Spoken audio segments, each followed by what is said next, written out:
So you need to hire some people, but how do you even get them to come to work? A lot of people are dealing with these challenges now in this modern day and age. A lot of people want to work from home. Sometimes that makes sense, sometimes it doesn't. If you're a plumber, it's kind of hard to work from home unless you're doing plumbing work in your own home. There's some challenges, especially with local service-based businesses, where they're trying to really attract talent and find people and keep them. You mentioned earlier, Dylan, the investment, the cost investment, the lost opportunity on not picking the right people. I'm sure you even experienced that to a degree in your own business challenges. But why is it so critical for a local service based business to be able to dial that in, filter people, and get down to the core of who's going to actually help their business thrive?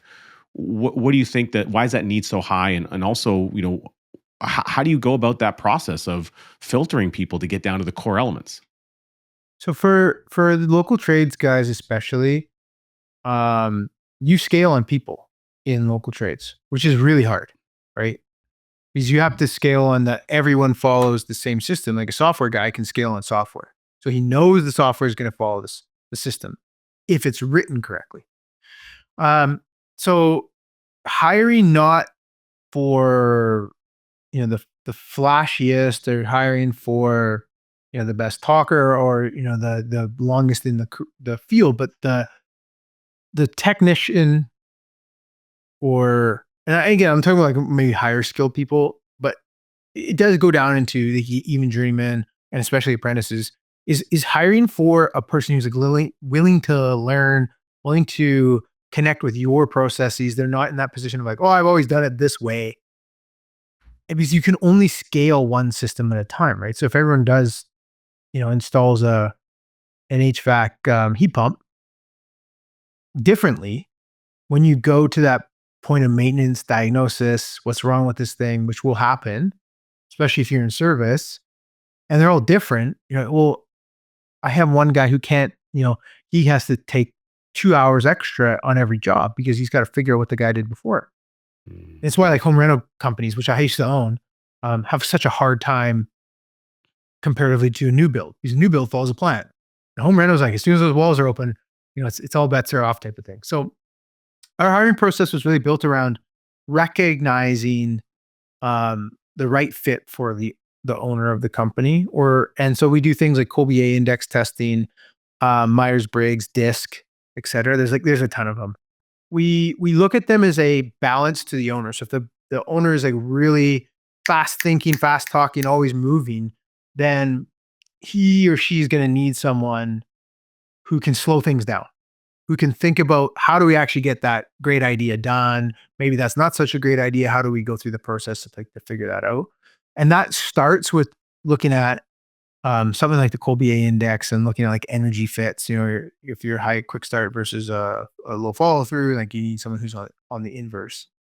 And then we go through like a really rigorous process of, and this is different for everyone. It really fits in like how the owner wants, but like how I do it for my company is, um, you have to send in a video. You have to answer 5 questions in that video. I give you the 5 questions, and it's got to be 3 minutes long. Now, if any of those parameters are not met, so you don't send a video, you don't do the 5 questions, and it's over 3 minutes, like gone, immediately gone. So that would be for like we're trying to find, say, people we really want to follow directions. So to do a process or something like that, right? And then from there, we go into, there's a book called Who that we follow. You go into the skills fit, you go into a culture fit, and then you go into test project, and then a test project, and then a probation period. I do paid test projects. So you again go back to that first thing I said in the previous segment, where you know your outcome, you know what you need in terms of the skills that are like a gaps analysis. You have skill gaps, and you're hiring the people that go through that process. And the thing is, like I get a lot of pushback on people who like, oh, tradesmen won't do a video. It's like everyone's got a video camera in their pocket. How hard is it to put up, if they can't figure out, and like this is why I do it. I should preface it, is every single company I work with now uses apps on their phone, like Service Titan or Jobber. So they're like every single trades job is a unless you're like commercial doing high rises and you just checking in, checking out. But if you're like in a small service company, you are on your phone on apps for that company. So there's a little bit of tech that needs to be able to be handled. And so picking up your camera, looking at 5 questions, answering them in 3 minutes, even for a tradesman, is a very doable thing. And I think a lot of people overthink it. They're like, "Oh man, what a pain in the butt. I gotta, oh, I'm gonna have to be so perfect." It's like nobody cares about that. We just care that you're honest, you're transparent about your answers, and that you do it. And it's such a great qualifier because tons of people hate it and they won't do it. I'm like, great. We try to do our best to pay A wages, and A players, I can tell you right now, do it every time. The B minuses and the C and the D players, like, no, this is too much effort to get hired. And it's like, all right, great.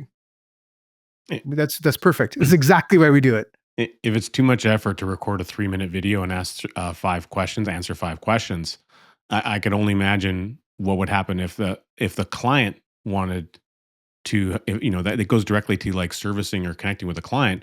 Clients have questions. Probabilities you're going to need to answer them on the telephone or in person or in some other way.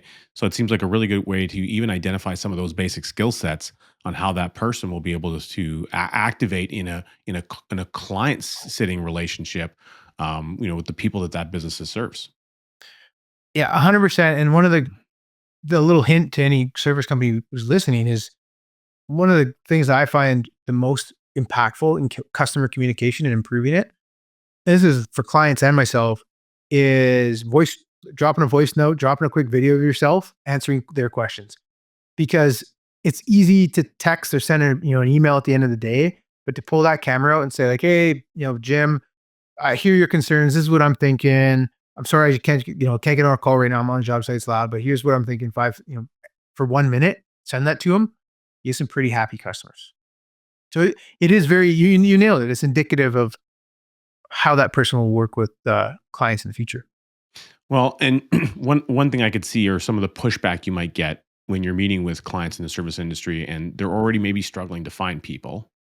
They're like, well, geez, if we put in all these barriers and these gateways to entry, Dylan, how are we even going to get anyone coming through the door? Is that the type of, do you ever hear comments like that? Well, if we have all these steps that people got to walk through, are we even going to end up with anybody? All the time I hear that, I would very commonly say they're underpaying and undertraining. People who are comfortable, have a living wage or better, um, they feel like they can provide for their family, and you're training them to become better in your organization so that they have a future prospects. That doesn't come out. It's when people are like, oh, the average rate of a third year apprentice in HVAC is, $28 and I want to pay 22. Of course they can't find anyone to work, right? Nobody wants to work anymore. Yeah, because you don't pay living wages. That has been overwhelming my experience. There is the odd job market. Vancouver's a tough job market. There's there for senior guys because they get paid really well. So it's a tough market for smaller companies to be able to afford those guys. And so you have to get a little more creative. But man, overwhelmingly, people just don't want to pay their employees enough to get. It's like you want an A player, they want an A wage, and then you get A work. But if you pay an A player, B wage, they're not going to be with you for long.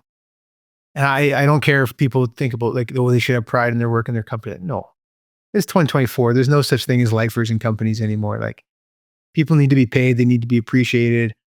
They need to be trained, and they're going to be with you for 10 years, probably max. And so build your company around that realistic knowledge we have now.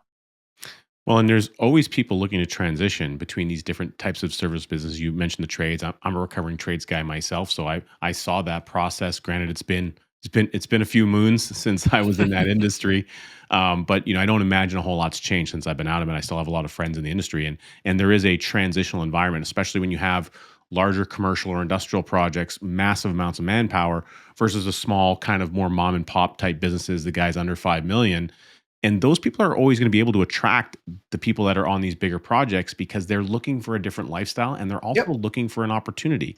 They Yep. want to be in a place where they're not just a name, or they're not just a number. They're actually somebody. They're a coworker, they're a person. They can have some influence on the growth of the business, and they want to be able to feel that contribution level. Hmm. Yeah, 100%. It's commercial.